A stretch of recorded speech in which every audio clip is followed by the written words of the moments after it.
Welcome to A Year in the Bible with Daily Grace. From Eden to eternity, the Bible tells one big story of redemption. My name is Tiffany, and I want to spend a few minutes with you every day walking through the Bible chronologically. Together, we will explore God's sovereign plan as the events of Scripture unfold and point to Jesus. Hey friends, welcome back. Tiffany here, and today we return to 2 Chronicles from our quick trip to the prophet Micah, and we get to study Judah's King Hezekiah. As we know already, Micah and Isaiah prophesied during Hezekiah's reign, and many of the events in his life will be covered over the next week as we look at the narratives of Kings and Chronicles and more prophecies from Isaiah and Hosea. As Hezekiah's reign begins today, and we see the many reforms he makes and how he leads the people back to the Lord, we're reminded that it is never too late to return to the Lord. Hezekiah took the throne after his evil father Ahaz died. But unlike his father, Hezekiah chose to do what was right in the sight of the Lord. His first order of business was to consecrate the priests and the temple. Scripture tells us it was in his heart to make a covenant with the Lord. The temple had been neglected and trashed for a long time. It took 16 days just for the priests to clean it out and make it presentable again. And once it was cleansed, the various utensils used for sacrifice that Ahaz took from the temple were returned. Hezekiah then led the people in the nation's renewal of worship at the temple. The sacrificial system was reestablished, and worship with cymbals, harps, and lyres broke out as the Psalms of David and Asaph were sung in the temple courts. God had prepared the people's hearts and enabled them to work quickly to bring about reform. Next, Hezekiah contacted people throughout Israel and Judah to come to Jerusalem and observe the Passover. Now, after our past few days of study, as we looked at the fall of Israel to Assyria, we might wonder why and how Hezekiah could ask these Israelites to come to Jerusalem. We have to remember that the dispersion of conquered nations took time. Even though Assyria had conquered the capital of Israel, it would take time for them to gather all of the people and disperse them throughout the Assyrian Empire. So, there were still Israelites in their land, and Hezekiah invited them to return to the Lord with their brothers in Judah. Hezekiah encouraged them to no longer be unfaithful or obstinate, and to give their allegiance to the Lord. And he reminded them that God is gracious and merciful to all who return to him. Sadly, some in Israel laughed and mocked Hezekiah's message. But there were those who humbled themselves and came to Jerusalem to celebrate the Passover as a unified people.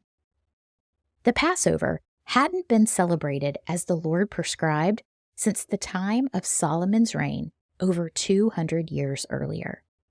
Perhaps the most joyful verse in this narrative is found in 2 Chronicles 30:27, which says, "Then the priests and the Levites stood to bless the people, and God heard them, and their prayer came into his holy dwelling place in heaven."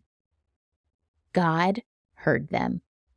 After many years of rebellion, sin, and unfaithfulness, God's people worshiped him as they were called to do. In his mercy and grace, God welcomed the renewal of his people's obedience, and their prayers were heard. As the people worshiped the Lord with many songs, they likely sang Psalm 48, which we read today. This short psalm, written by the sons of Korah, celebrates Jerusalem, God's holy city. During Hezekiah's renewed worship at the temple, these words rejoiced in the Lord, who was within the temple, showing faithful love to his people as they once again walked in obedience. The people also rejoiced in God's protection from their foes, and this psalm will be especially poignant when we read about the threat from Assyria to the southern kingdom of Judah in the coming days. As the celebration of the Passover came to an end, the renewed obedience of the people led to a cleansing of the land. Those in Judah and those who returned to their homes in Israel tore down idolatrous pillars, Asherah poles, high places, and altars. We even read about the destruction of the bronze snake in 2 Kings 18. Back in Numbers 21, God had Moses create a bronze snake for the people to look at if they were bitten by the snakes God had sent in a plague. That bronze snake was preserved for over 800 years and sadly became an idol to the people. But no longer.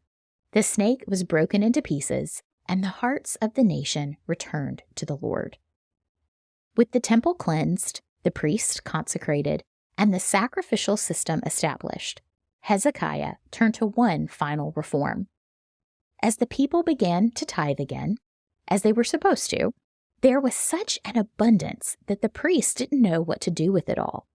So, in the same vein as King David, who instituted various systems to bring order to the temple grounds, Hezekiah created a plan to disperse the tithes among the Levites in Judah.